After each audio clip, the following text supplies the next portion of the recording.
Good morning, dear students.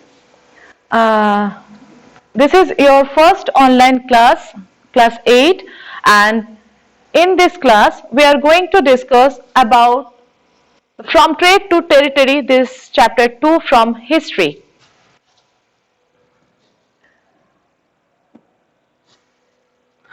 In this chapter, we will read about historical importance of 1600 CE. East India Company begins trade in the East. The British and the politics of Bengal. British influence in the second half of 18th century. British expansion under Lord Wellesley, timing 1798 to 1805. Next, expansion of the British.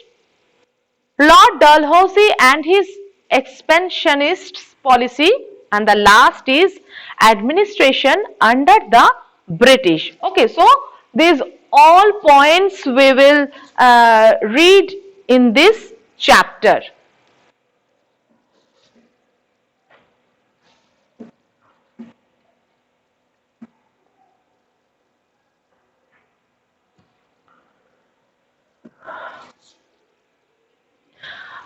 Now,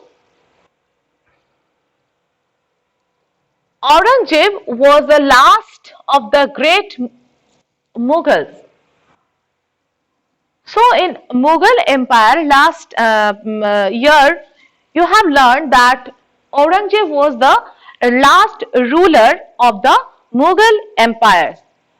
He died in 1707. The successors of Aurangzeb, who are called the later Mughals, were weak and incompetent. That means those who were the successor of Aurangzeb, actually they were very much weak. So that's why they not take care of their empire properly. Okay, so as because they were weak and they were the incompetent, the nobles and the mansabdars became powerful once again. So because the successors of Aurangzeb were the weak persons and they were not competent with each other properly, that's why nobles and mansabdar once again became powerful.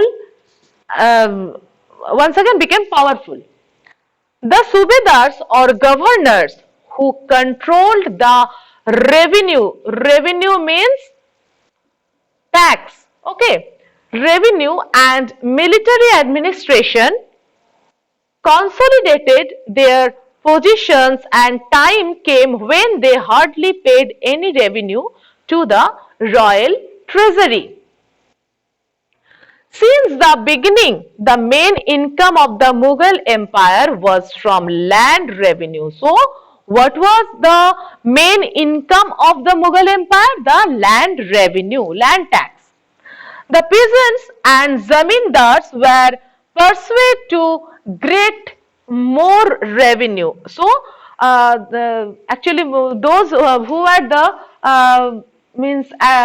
taken the look after the administrator part, that are the mansabdar and nobles. Okay, so they actually started the huge. They increases the taxes part, and instead to pay only the zamindars and peasants. So they wanted the zamindars and peasants, they should pay the huge amount of tax. As the result, the peasants and zamindars rose in revolt in the northern and western India. Yes, of course, when they get to know that they have to pay the huge taxes, then they became they rose the revolt. Okay, where in northern and western India. Local chieftains consolidated their positions by seizing the economic resources. The successors of Aurangzeb could not exercise any control. Slowly, the power shifted from the emperor to the governors. Loyal chieftains and other leaders gained importance. Okay, so when they not be there means the successors of Aurangzeb they not be able to take the means look after the kingdom because of their weakness. So then the power shifted from the emperor to the governors, those who were the local chieftains and other leaders of that period.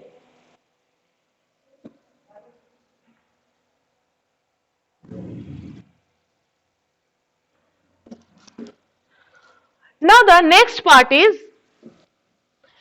historical importance of 1600 CE.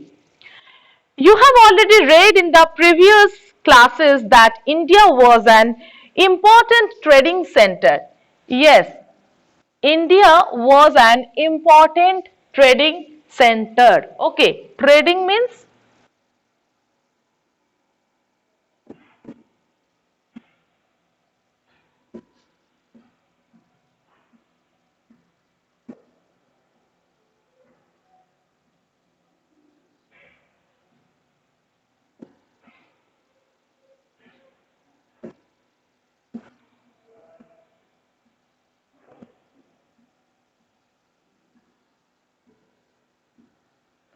business center. Okay, so actually they used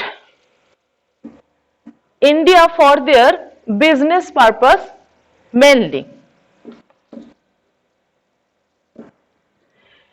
Indian spices and other goods were famous all over Europe and Asia. So what they have trade? Spices and other goods. Excuse me. The medieval period saw an increase in foreign trade. The Indian rulers took keen interest to gain profits from overseas trade. Overseas trade means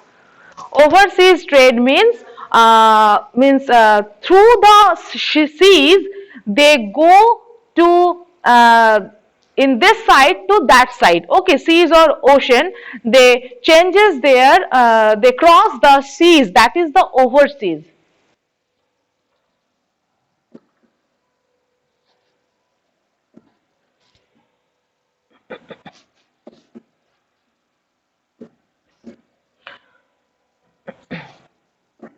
Now the next point is East India Company begins trade in the East. It was 1600 CE that the last India Company acquired an exclusive charter from Queen Elizabeth I. What is the meaning of charter? Its meaning order, O-R-D-E-R. Okay, meaning of charter is order. So they acquired an exclusive charter or they wanted the order from Queen Elizabeth I. What order they have wanted? That to trade with the East. Actually, they taken the order from Queen Elizabeth I that they should trade with the India. This gave the East India Company the sole right among all trading companies. This ensured no competition from any other English trading company. So these all are actually the order what they taken from the Queen Elizabeth I.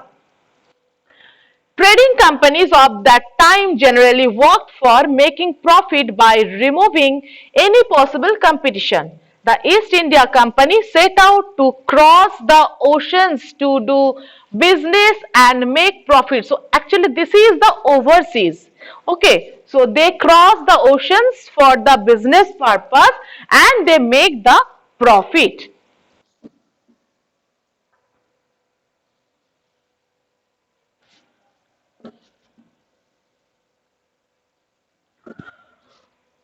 Actually, their business plan was to look for new lands, to buy cheap goods from there and to sell them in Europe at high price. It was their motto.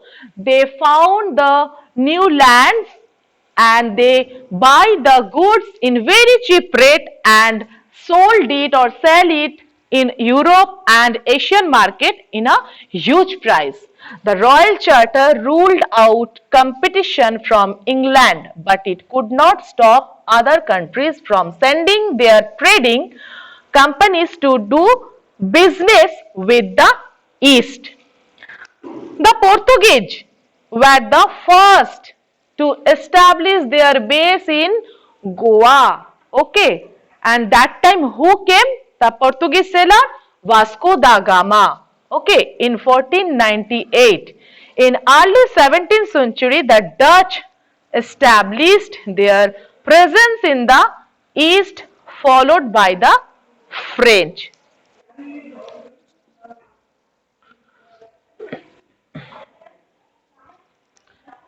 See students, this is one map and route to India in the 18th century. Okay, this is one map already given in your book page. You just see, just look after this total. This is the Africa, this is the Bombay, India, Calcutta, okay, Madras.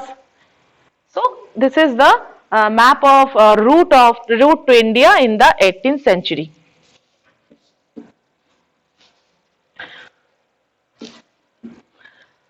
Now our next part is competition, profits and rivalry. So this part I will start next video. Till thank you.